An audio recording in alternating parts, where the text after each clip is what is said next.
If there is such a place as ground zero for marijuana production in the U.S., it might just be Garberville, California. This is definitely not normal America. This place is its own little entity. The lure of profits here has attracted people from all over, like Brian and Ella, who traveled all the way from South Carolina in hope of finding work during the fall pot harvest.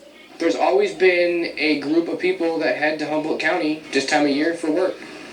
For weeks, they've been living out of their van, hoping to hit pay dirt trimming marijuana buds.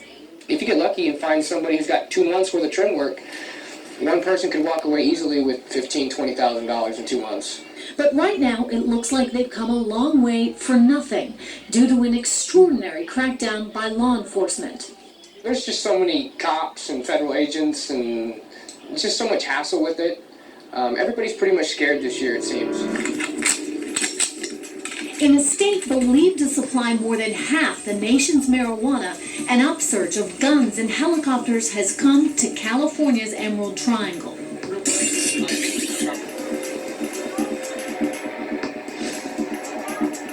On this mission, Deputy Sheriff Butch Gupta is the man leading the charge against pot gardens and their growers. Somebody's got to keep their head up all the time looking around, because you never know if these guys are going to get upset. You never know if they're armed, if they're going to shoot at you. Gupta heads one of California's airborne search and destroy squads, bent on finding marijuana grows hidden in the rugged wilderness. On the day we followed him, Gupta and his team uncovered a water source, possible evidence of a pot garden deep in this Mendocino County forest. These guys are uncanny at finding water anywhere. It almost seems like they can find it in the desert. The sophistication of these remote gardens is remarkable. Jerry-rigged irrigation systems complete with plastic tubing and fertilizer. They'll run this black poly pipe for miles. We chased 2 miles worth of pipe one time into a garden system to where they can get it into the sun where they need the light for the plants. And it's hidden right here. You can't even see it. But as I clean it up, it runs right into the garden area. The garden is actually just past these trees. The growers even build makeshift living quarters so they can tend the plants for weeks at a time. They got little dugouts, but they've taken wood, sticks and stuff and made a little campsite platform for their bed.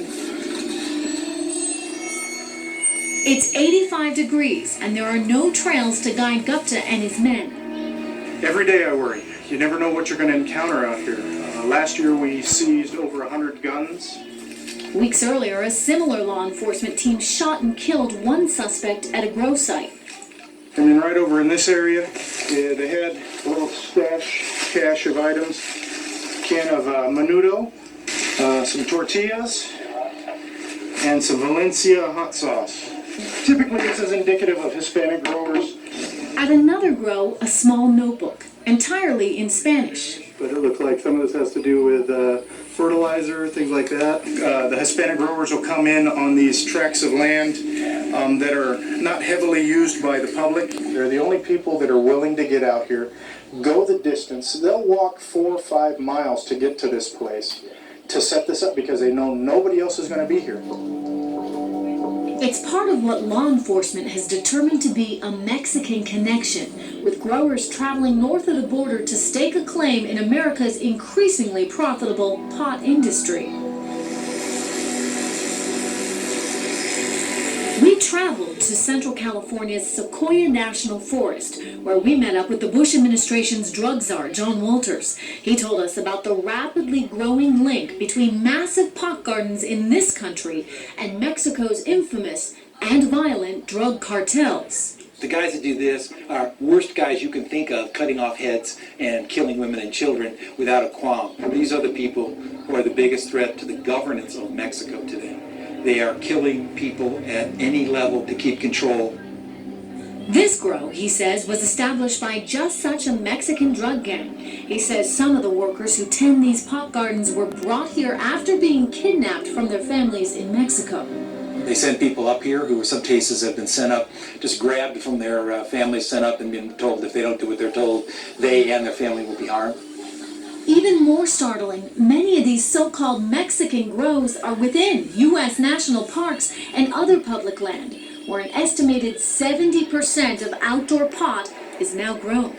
This is a place that is supposed to be preserved wild habitat, and it's being turned into a place that cultivates poison and pays for people who kill as a matter of doing business. Law enforcement authorities are overwhelmed. In 2008, they spent more than $10 billion battling the marijuana trade. Special Agent Dan Oldfield is a 20-year veteran of the DEA. From his front row seat, he's seen the explosive growth of a whole new industry. I could have never imagined that we would see the kind of marijuana growing operations that we're seeing today in Northern California in the early 90s. We would typically spend an entire day to locate maybe a couple of small gardens. Today, it doesn't take us but a matter of minutes.